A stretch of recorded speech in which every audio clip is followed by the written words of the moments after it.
প্রিয় দর্শক, বিপুল উৎসাহ উদ্দীপনায় হাটহাজারীর ঐতিহ্যবাহী হালদা নদীতে অনুষ্ঠিত হচ্ছে নৌকা বাইচ।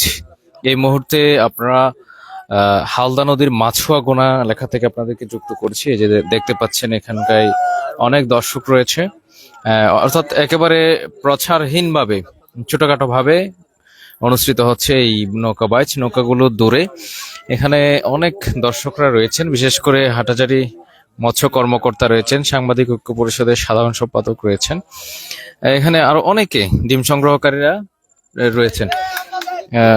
দেখছেন এটা একেবারে নিজস্বভাবে ডিম সংগ্রহকারীদের উদ্যোগে আনন্দ ঘন একটি পরিবেশ সৃষ্টি করবার লক্ষ্যে, বিশেষ করে হালদামুখী করবার লক্ষ্যে যারা এখানে কাজ করছেন সবসময় তাদের এই উৎসাহ দিতে, মূলত ডিম সংগ্রহে উৎসাহ দিতে এই ধরনের আয়োজন। দেখতে পাচ্ছেন 3টি নৌকা আসছে এই পর্যায়ে। আমরা নিশ্চয়ই দেখতে পাচ্ছেন হালদার মাছুয়াগোনা এলাকা থেকে আপনাদেরকে যুক্ত করেছি। 3টা নৌকা অংশগ্রহণ করেছে, আসছে 3 জন। চমৎকার একটি পরিবেশ, এই যে হালকা বৃষ্টি, পাশাপাশি সামনে কিন্তু ডিম সংগ্রহের একটি বিষয় রয়েছে। সামনের জুতে হয়তো ডিম হলেও হতে পারে, এ ধরনের একটি বিষয়। দেখছেন নৌকা বাইচ অনুষ্ঠিত হচ্ছে।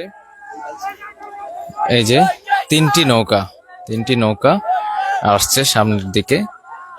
ঐতিহ্যবাহী বাংলাদেশের একমাত্র মৎস্য প্রজনন ক্ষেত্র বলা যায় এটি, কার্প জাতীয় মাছের জন্য। এবং হালদাপাড়ের যারা বাসিন্দা বা যারা ডিম সংগ্রহকারীরা রয়েছেন তারা কিন্তু,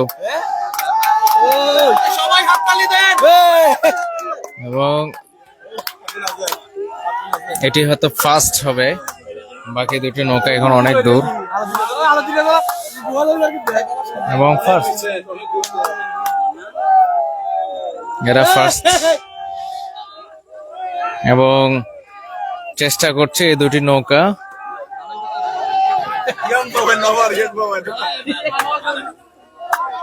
চমৎকার একটি পরিবেশ, আনন্দঘন একটি মুহূর্ত। ডিম সংগ্রহকারীদের নিজস্ব উদ্যোগে এই ধরনের একটি আয়োজন করা হয়েছে। এখানে আসলে উপজেলা মৎস্য অফিসার ফারুক ভাই রয়েছেন। আমি একটু ভাইয়ের সাথে একটু যুক্ত হবো। আজকের এই যে অনুভূতিটা আমাদের নিজস্ব একটি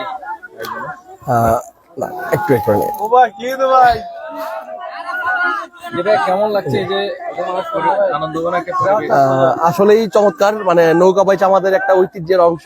এই ঐতিহ্যের অংশ হিসেবেই আমাদের এখানে যারা মাছুয়া ঘোলাতে আছেন, ডিম সংগ্রহকারী সমিতির যারা সদস্যবৃন্দ আছেন, তারা নিজেরা একটি নৌকা বাইচ নিজেদের উদ্যোগে আয়োজন করেছেন। আপনারা জানেন কিছুদিন আগে আমরা হালদা প্রজেক্ট যে আমাদের 2য় পর্যায়ে আছে, সেই পর্যায় থেকে আমরা ডিম সংগ্রহকারীদেরকে নিয়ে আমরা একটা ছোটখাটো উৎসবের মতন আয়োজন করেছিলাম। তো তারই প্রেক্ষিতে তারা নিজেদের মধ্যে সংগঠিত হয়ে এবং অনুপ্রাণিত হয়ে তারা একটি নৌকা বাইচের আয়োজন করেছেন। আজকে আমাদের একটি রেভিনিউ খাতে প্রশিক্ষণ ছিল, তাদেরকে নিয়ে আমাদের প্রশিক্ষণের পর আমরা দুপুরে একটু একসাথে খাবার খেয়েছি, এবং খাবারের পর তারা বিকেল বেলায় এই নৌকা বাইচের একটি আয়োজন করেছেন। চমৎকার একটি নৌকা বাইচ আমরা উপভোগ করলাম। অতি অল্প সময়ের ভিতরে আমরা মাছুয়াঘোনাতে এই নদীর ঘাটে আমরা বসে আমরা এই নৌকা বাইচটি উপভোগ করেছি, এবং আমাদের কাছে অত্যন্ত মনোমুগ্ধকর লেগেছে। অনেক মানুষ আপনারা দেখতে পাচ্ছেন স্বতঃস্ফূর্ত ভাবে এবং সব প্রণোদিত হয়ে অনেকদিন পরে এরকম একটা নৌকা বাইচ করতে এসেছে। আমরা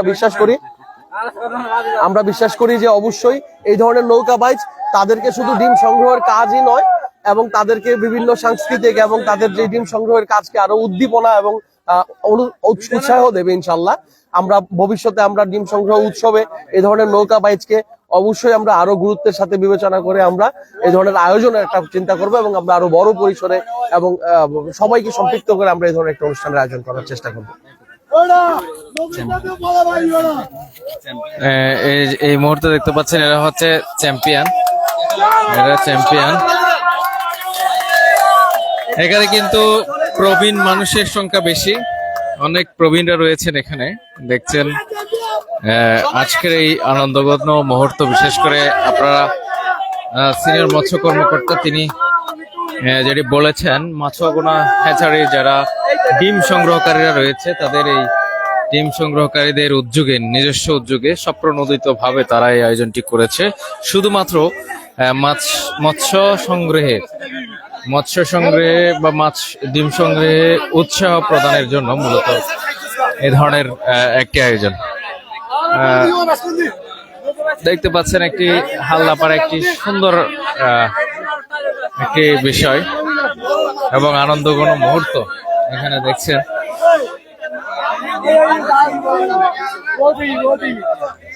তিনটি নৌকা ছিল।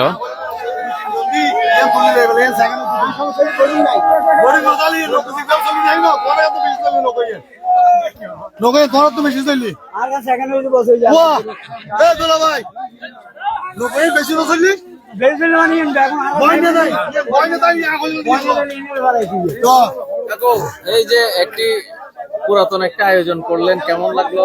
আমাদের ভালো লাগলো আর কি। একটু জানাবেন অনুভূতিটা। হ্যাঁ ভালো আর কি, বহুত বছর বাদে মানে ওরা একটা পানি খেলা দেখলাম, খুব ভালো হয়েছে, খুব ভালো লাগলো আর কি। সবার উদ্যোগে সবার উদ্যোগে অংশগ্রহণ করেছেন? করছি তো। আপনি কি ফার্স্ট হয়েছেন না সেকেন্ড? সেকেন্ড। ঠিক আছে, উনি একজন প্রবীণ ডিম সংগ্রহকারী এখানকার মাছুয়াগুনা হ্যাচারির। উনি দ্বিতীয় যে নৌকা হয়েছে সেটির আসলে তিনি একজন অংশগ্রহণকারী এবং তারা দ্বিতীয় হয়েছেন। সুন্দর একটি বিষয় দেখছেন, হাটহাজারী উপজেলার ঐতিহ্যবাহী হালদা নদীর পাড়ে এ ধরনের একটি আয়োজন করেছে মাছুয়াগুনা হ্যাচারির দায়িত্বশীল যারা রয়েছেন তারা, অর্থাৎ ডিম সংগ্রহকারীরা। সকলে ভালো থাকবেন, সুস্থ থাকবেন, নিরাপদে থাকবেন। আসসালামু আলাইকুম।